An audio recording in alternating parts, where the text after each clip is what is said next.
Hello, Build Peace community.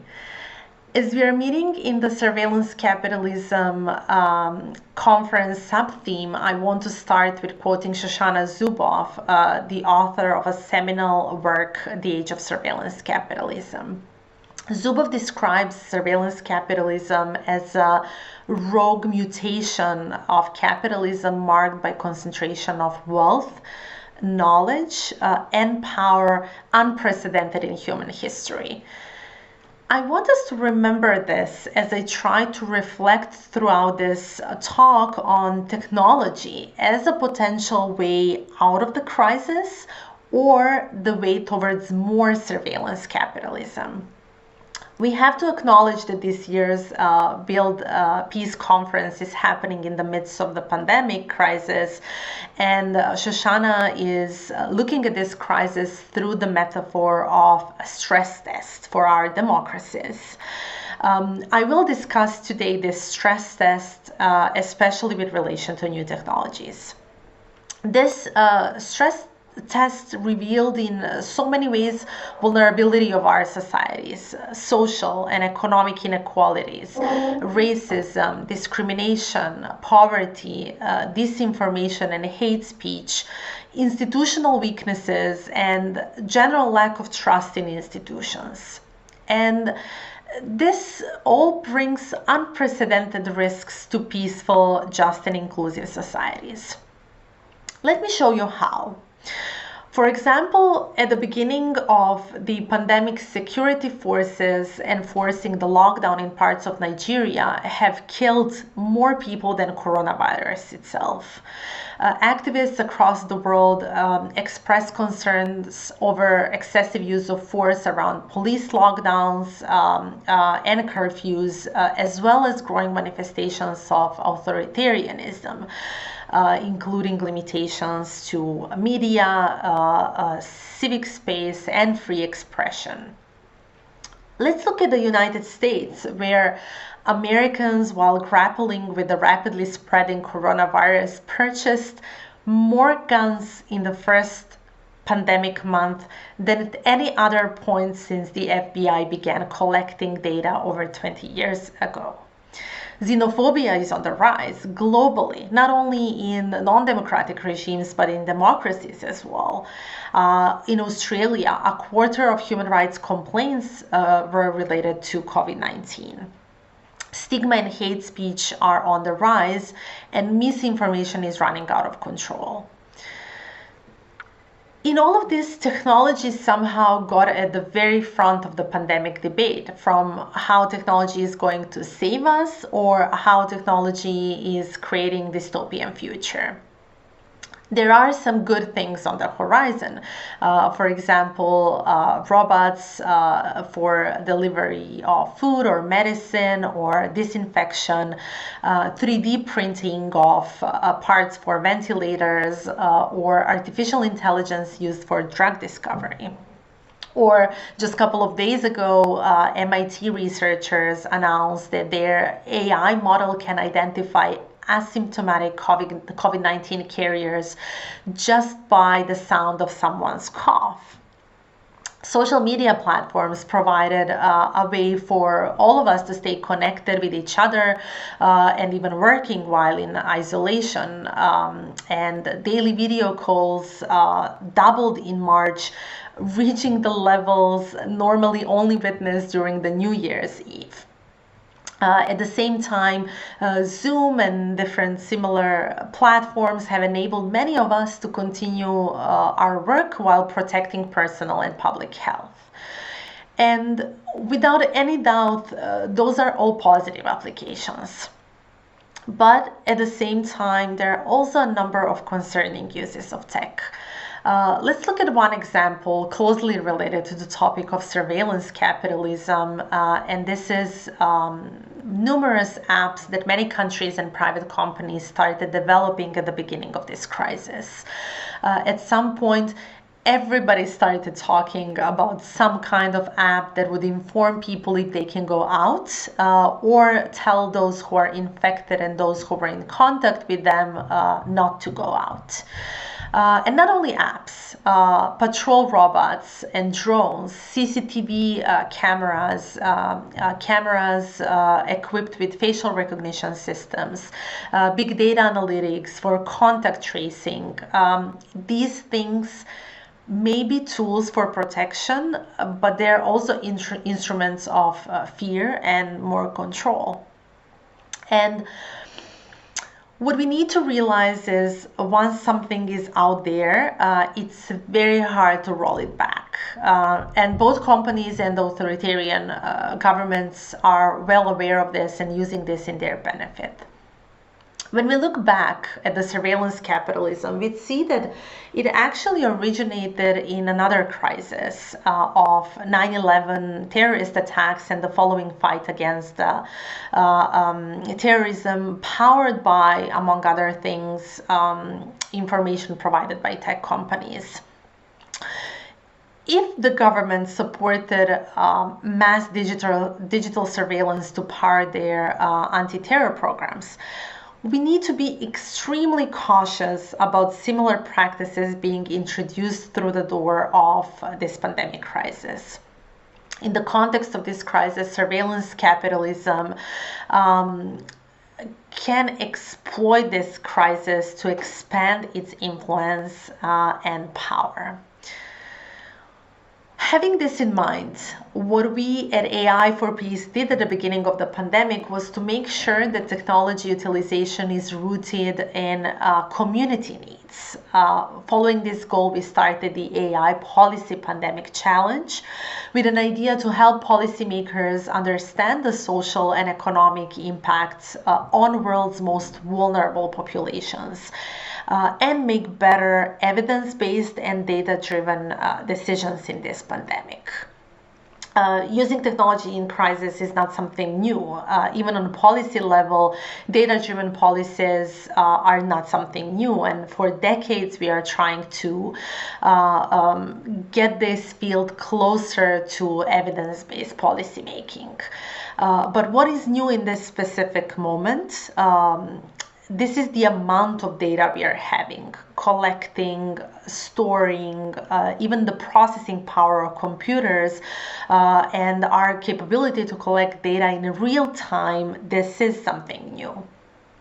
Which in a way brought us from data-driven policy to something that we will maybe very soon call big data-driven policies.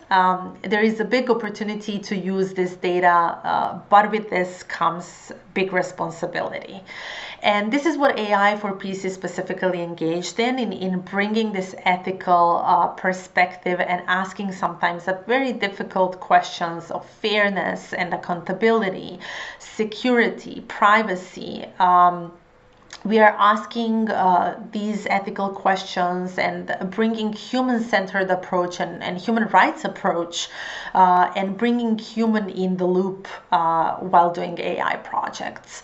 There are many other organizations as well trying to utilize the power of data in this crisis in community-centered instead of tech-centered ways. Monitoring crime and corruption related to coronavirus or tracking violence against civilians and protests, supporting vulnerable populations impacted by global cyber threats or tracking gender-based violence during lockdowns.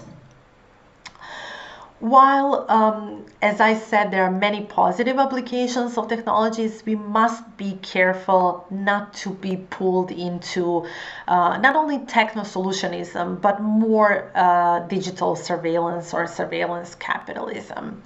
And our biggest threat at this point is basically our ignorance in terms of these topics. As long as we are informed, we will be able to push back. In the way how we pushed back Zoom anti-privacy practices at the beginning of this crisis, in the same way how we pushed back to facial recognition technology being misused in policing throughout the US, we do have the opportunity to turn this around with the power of people and for community needs. I want to circle back at this point at the end to Shoshana Zuboff, reminding us that the digital century is still young and the surveillance capitalism is still young, while the democracy is very old. And as Shoshana is saying, she's putting her money on democracy, and this is what we want to do as well. And for democracy, we need informed citizens. So thank you once again to Build Up and Bertha Center for gathering us all at this forum and helping us to keep our communities informed and ready to push back to surveillance capitalism, even in a situation difficult as pandemic crisis. Thank you, and I look forward to our discussion.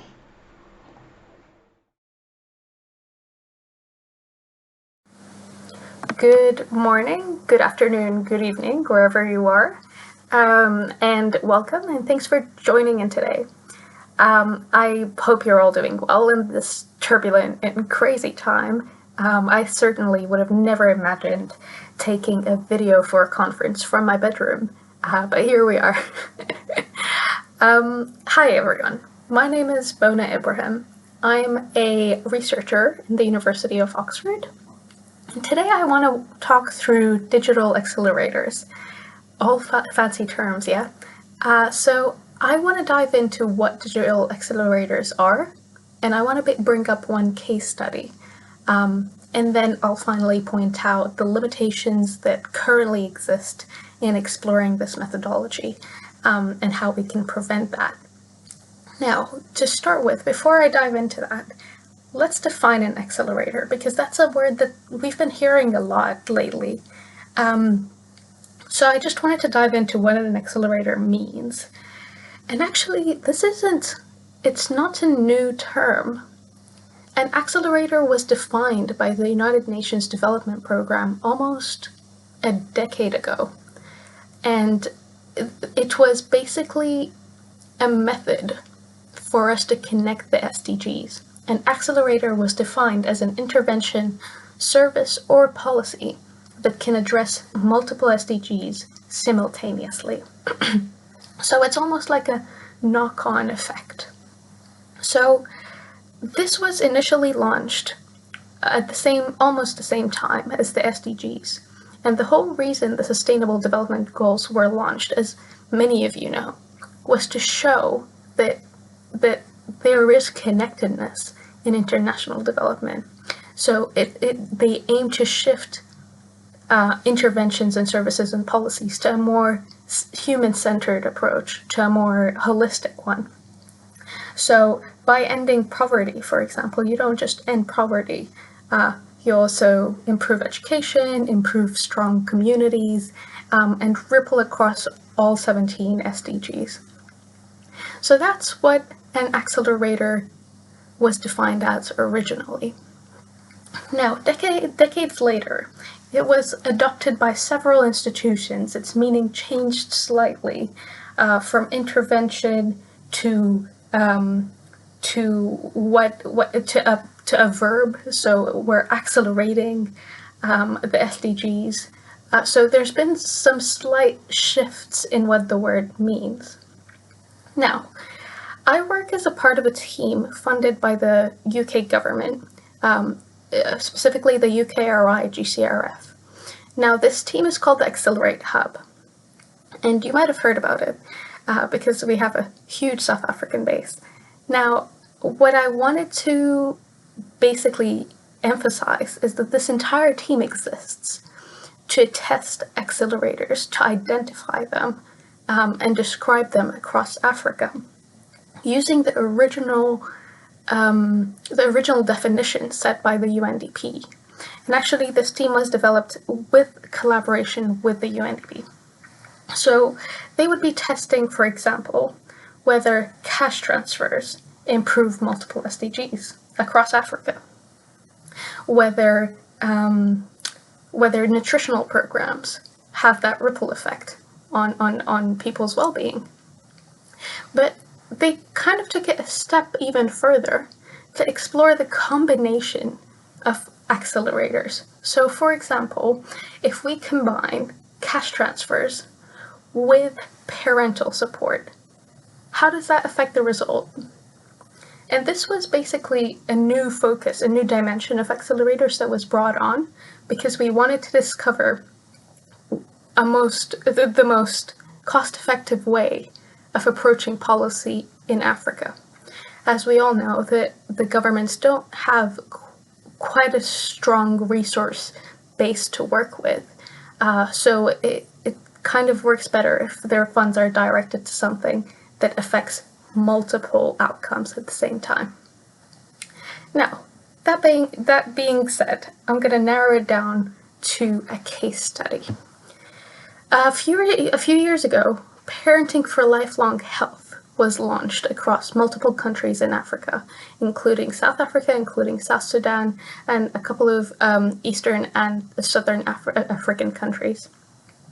Now, Parenting for Lifelong Health was a program that was meant to strengthen parental support in order to decrease child and adolescent abuse in their homes.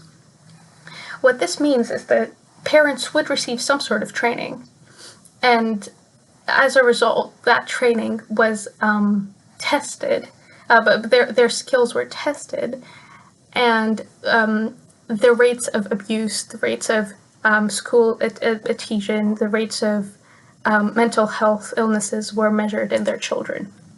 Now, this program has been proven to be very effective. It increases resilience among children. It fosters a better parent-child relationship, and it absolutely decreases abuse by around 50% or so. It also had a couple of more advantages, like a reduction in mental health illnesses, like a reduction in unsafe sex, and more resilient cognitive behavior. Now, this program, there's a lot of papers about it. It was done in collaboration with a lot of international organizations like UNICEF, like the Internet of Good Things, and with multiple funders and multiple stakeholders across the continent. Now, following that success, the team decided that it might be worth testing what this intervention would look like through a digital portal. Now, PLH Digital is now the project, the product of that effort. So currently, an app is being developed in order to spread this parenting intervention through the digital world to assess what the difference will be between the real-life implementation of this training and the follow-up and the online version. Now, this opens a whole world of possibilities because it's not limited anymore. It's scalable. It can spread to 30, 40 countries over months. And this just opens a whole new dimension for international development and for local policies, for SDG targets to be met. So that was brilliant. And I'd like to talk about some of the limitations that they faced along the way. As we all know, there is an immense amount of data paucity across Africa. There's not enough data to work with. What this means that, and I'm sure many of you in the audience, if you're researchers, you would have known this as well, there's no data to work with. So if anyone wants to explore a hypothesis, they would have to go and collect their own data. And through digital technologies, that is just made so much easier. However, the data we're collecting is still limited. People, in order to measure an accelerator, indicators of multiple SDGs have to be measured. However, if multiple SDGs are measured, so if 5 or 6 SDGs are measured, that's still not the full picture. We still don't know if there's a counterintuitive effect across SDGs. We don't know if increasing education would cause a counter effect in sustainable societies. We don't know the relationships across the SDGs. And that begs for more data. So if we have the full picture, I do believe that we can more sustainably direct our funds. And that's the case study I really wanted to bring up. However, I'm very hopeful that this could be a way forward, that the online world is not just under the umbrella of the private sector anymore, but it can actually be used to scale up, to reach people who are otherwise unreachable, and to implement successful programs that would address multiple SDGs at the same time. Thank you all for coming here today. I am open to more questions if you have any questions, and it was really good to be here. Thank you for having me. Hi everyone, my name is Joel Gabry. I'm the Senior Peace Technology Officer at Peace Direct. And for the next 10 minutes or so, I'll be talking to you about some of the ways Peace Direct adapted our work to better serve the needs of local peace builders during the pandemic.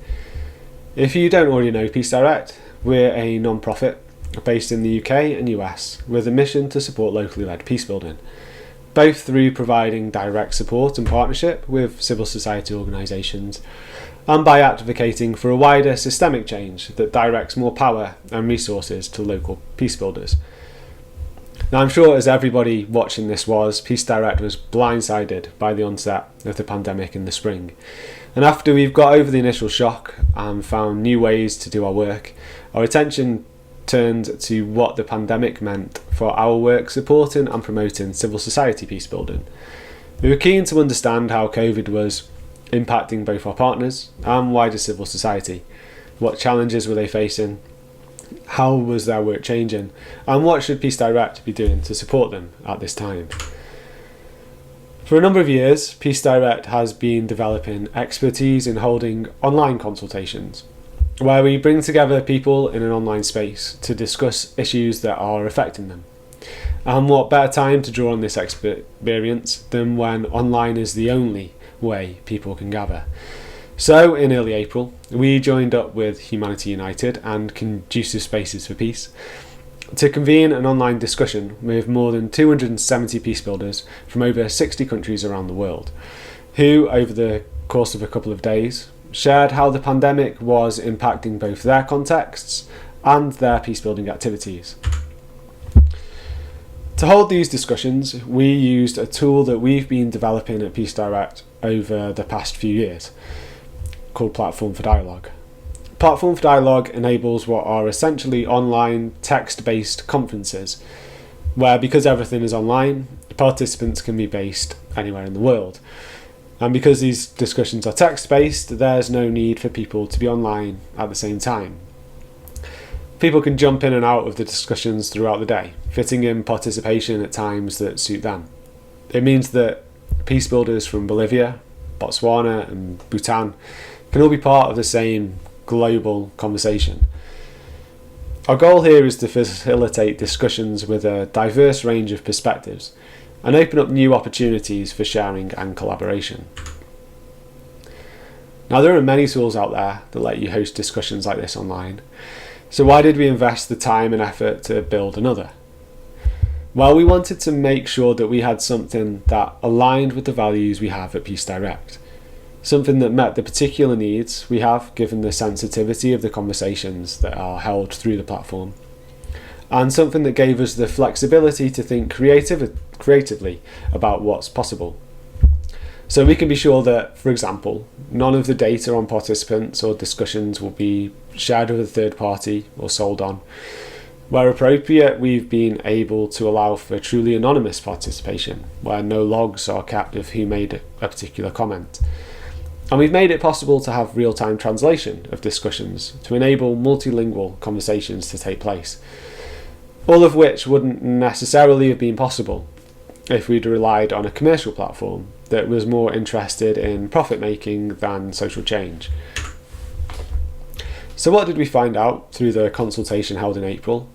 Well, over the course of 2 days, we asked local peace builders how their lives and work have been affected by the pandemic, how their contexts have changed, and how they see their role during this time. Participants shared with us ways in which both the pandemic itself and the actions being taken to respond to it were exacerbating the underlying roots of conflict, particularly on inequality. A common theme throughout the discussions was on the negative impacts that were being felt on people's mental health at this time. While there was some optimism about how the crisis might provide new opportunities for peace building and potentially elevate the role of young people, peace builders were frank about the difficulties they faced sustaining their work, for example in terms of funding or adapting to new working practices, but also with the fact that social distancing made many existing peace building efforts incredibly difficult. Now you can see on the screen here a number of recommendations that came out of both the consultation as well as a link to a report where you can read the findings in more detail if you'd like. One of the things that came through a lot in the conversations was how now that so many of us were being made to live our life and do our work online, participants expressed a need for technological tools and additional knowledge and resources to adapt their work digitally. In response to this, we partnered with Humanity United, Conducive Spaces for Peace and Build Up to launch the Digital Inclusion Initiative. This programme offered digital support through training, networking and small grants to local peace builders to support digital adaptation of their work, both through and beyond the COVID-19 pandemic. The initiative offered peace builders access to a global network of people working for peace, online training in digital peace building, and the opportunity to apply for small grants to purchase digital tools. Peace Direct's main role in this collaboration was administering the small grants facility. Peace builders were able to apply for small grants of up to $750 to help them with their digital adaptation, whether this be laptops, internet credit, phones, cameras, whatever they told us they needed. We kept the fund relatively open, with individuals and groups, whether formal or informal, invited to apply. What restrictions there were intended to make sure the funds were targeted to local peacebuilding initiatives in the most difficult contexts. So, for example, we asked that applicants not be a branch of an international organisation, and that their work be focused on the local or national level. And we tried to make the application process as straightforward as possible and not make it too burdensome on the applications. Essentially, we asked through an online form them to describe their work, how they have been affected by the pandemic, and how the funds would help them. Over the spring and summer, we received over 2,000 applications and have so far allocated almost $140,000 to more than 200 grantees. And to give you an idea of what these grants have been used for, in Nigeria, one group held an online peace education program over Zoom with more than 100 participants. There was a virtual peace summit in Afghanistan that brought together 50 women leaders for a 2-day online event, while a Kenyan organisation used some of the funds to update their website in order to keep the communities they serve up to date during the pandemic. Now, the fund closed to new applications in October, and we're now focused on distributing the remaining funds as well as monitoring and evaluation. However, the other aspects of the Digital Inclusion Initiative are still available online, and I would encourage you to check them out online. At the end of September, we held a follow-up consultation to find out if and how things might have changed since the original consultation in the spring. We'll be publishing the results of these conversations shortly.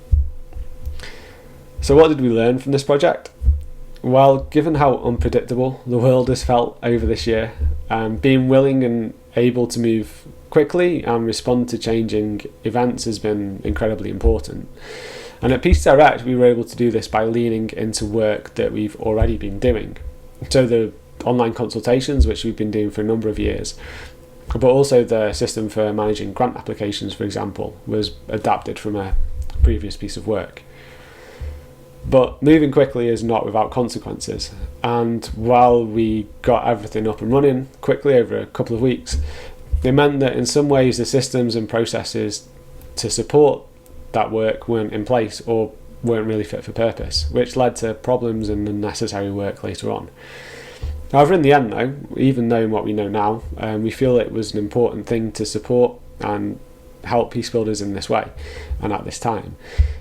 And we're looking now at how we can take our learning forward to be better able to respond to such rapidly evolving circumstances in the future. Thank you all for listening. I'll be available after these talks to answer any questions you might have, whether about the consultations or the Digital Inclusion Fund. And if you can't make that, feel free to email me at the address you can see on the screen, and I'll be happy to talk more over email. Thanks again, and I hope you enjoy the rest of the talks. Hello, my name is Ona Wong. I'm a researcher on conflict resolution and justice and a civic engagement fellow with Asian American Resource Workshop. If you follow the news or political debate in the United States, the country appears split between two opposite political parties conflicted over values, beliefs, policies, and even rhetoric and cultural norms. Partisan divides may seem insurmountable. Many voters feel disillusioned. For many Americans, their identity as a Republican or Democrat is as salient as any other social identity, like race, gender, religion, or nationality. Psychological processes such as affect, metaperceptions, and bias cause and worsen polarization. In the last 10 years, the US has experienced an increase in polarization. Pew Research Center surveys the American public on political values. This graph demonstrates how the gap between the average beliefs of Democrats and Republicans have shifted farther from the center between 2004 and 2014. Polarization into two parties ties into in-group and out-group psychology. Bruneau and Moorburg researched underlying psychological dimensions of polarization, ideology, affect, and dehumanization. Along with misperceptions about policy opinions, about 80% of people overestimate how much the other party dislikes and dehumanizes them. As you can see in this graph, the difference in feelings is wider for perceptions on the right-hand side than the actual difference on the left for both groups. Democrats assumed that Republicans felt colder towards them by 24 points on a 100-point scale, while Republicans assumed that Democrats felt 26 points colder. It's true that partisans dehumanize each other. However, Democrats assumed that Republicans denied their humanity by 33 points more than in actuality, while Republicans were 37 points off. Yet despite increasing polarization, there is diversity within political parties. Pew's political typology quiz asks about issues such as race, immigration, healthcare, economics, foreign policy, and other social issues. Based on political ideology, they identified 9 subgroups. Even within political leanings towards conservative or liberal, these groups have a wide range of opinions on issues and different demographics. People's membership along subgroups predicts how people think about political issues better than binary political parties. There is more consensus on certain common sense policies and more nuance of opinion and attitudes than bipartisan debate allows. Pew found that those who are at the core of each political party are more likely to be registered voters and even more likely to be actively civically engaged. This group pays close attention to public affairs and votes regularly. People whose views deviate from the party line are less civically engaged and less likely to vote, giving them less voice. Increasing political participation of those outside the core base of support would give political leaders incentive to depolarize. The more people feel disliked along partisan lines, the less trust people have in civic institutions. Feeling dehumanized by the other party correlates with supporting a political party over country. This country has already seen an increase in activity by armed groups. US Crisis Monitor data observed that 5 times more protests have seen armed non-state actors this year than in 2019. This map shows activity by armed non-state groups from May to October, including protests, counter-demonstrations, personal violence, brawls, self-proclaimed security, recruitment drives, and training. Experts warn that these groups could potentially be activated around the election. When people are more concerned about political parties and political leadership than their neighbors, they can support policies that benefit political party at the expense of the collective. When it gets to this point, polarization has become toxic. Toxic polarization decreases trust in civic institutions, prevents negotiation on policy, and increases fear.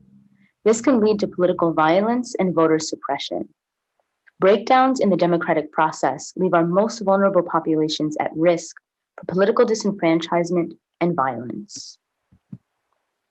We have not always been this polarized. The civil rights movement was less a partisan issue than a geographic debate. Overwhelmingly, both Democrats and Republicans in Congress from the North supported the policy, while Southern Congresspersons did not. When Democratic President Lyndon B. Johnson signed the Civil Rights and Voting Rights Acts into law, Black Americans put their newly gained voting power behind Democrats, while many Southern white voters turned to the Republican Party. The Southern strategy realigned white Southerners' political leanings in the 1960s. This was an effective strategy for several decades, as both parties maintained a white majority base of support. Changing demographics and opinions in the US have made the Southern strategy less sustainable in the long run. Racial identity is strongly tied to political party affiliation, as all non-white ethnic groups lean clearly Democrat over Republican. Given this coded language and the racial identity divide among political parties, it's worth considering whether resentment expressed towards members of a political party serves as a proxy for resentment towards members of certain social identity groups. However, voter turnout in the US remains low, especially for people of color. The Othering and Belonging Institute names some reasons why people of color vote less than their white peers, as distrust in the democratic process, negative electoral experiences, internalized othering, and lack of identification with candidates. Misinformation and lack of voter information in one's native language are also barriers to voting. According to the American Civil Liberties Union, voter ID laws, cuts to early voting, mass purges of voter registration lists, gerrymandering, and systemic disenfranchisement, such as losing the right to vote when convicted of a felony, are barriers to voting for people of color, students, the elderly, and people with disabilities. This means targeted outreach to eligible voters is critical. With COVID-19, the US has seen a resurgence of anti-Asian sentiment. Donald Trump has referred to the novel coronavirus as the China virus because it originated in Wuhan. Joe Biden's campaign ran anti-Trump advertisements criticizing the president for not being tough enough on China. Many Asian American voters report dissatisfaction with the options in this election. Yet Asian Americans are the fastest growing racial group of eligible voters.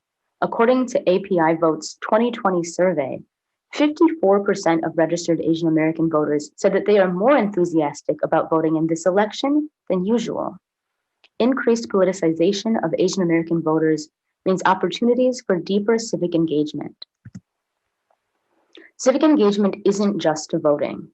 As part of Asian American Resource Workshop's civic engagement campaign, we contact registered voters to make sure they know where and how to vote and encourage voters to get more engaged.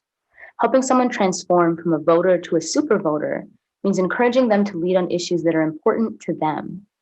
Super voters vote the entire ballot, including for local elections and down ballot races, and show up for midterm elections as well as presidential elections. Super voters support others voting and share their opinions on candidates and ballot measures with their community. Especially important this election, super voters help people find their polling place or plan to vote safely during a pandemic. This year's outreach is unique, as COVID-19 rates and quarantine measures restrict door knocking and canvassing. Phone calls and text messages have a lower success rate, so depending on virtual engagement poses a challenge for Get Out the Vote campaigns this year. Additionally, some polling places have been moved or reduced, and mail delays leave many worried about voting by mail. Starting with the voting, Choose Democracy has invited citizens to take a pledge around civic engagement to protect a free and fair election this year. They have offered training so that decentralized local networks can prepare for the November 3rd election results and response. It's likely that it will take days, if not weeks, to count all the ballots, and the results may be contested or under review. Whichever side is initially declared the winner, there will be accusations of either voter fraud or voter suppression from the opponents. There are concerns that the election will be called prematurely and for related political violence. Conducting historical analysis of election-related power grabs, coups d'etats, and public demonstrations across the world, Choose Democracy identifies 4 keys to winning against an election-related power grab: mobilization, building alliances, nonviolent discipline, and refusing to recognize illegitimate authority. There's a pressing need to strengthen democracy for this election and future elections. American political scientist Larry Diamond defines democracy by 4 key elements: a political system for choosing and replacing the government through free and fair elections, active participation of the people in politics and civic life, human rights for all, and the rule of law in which laws and procedures apply equally to all. Please recognize that this presentation was recorded in October, but will be shown on November 8 after the US elections.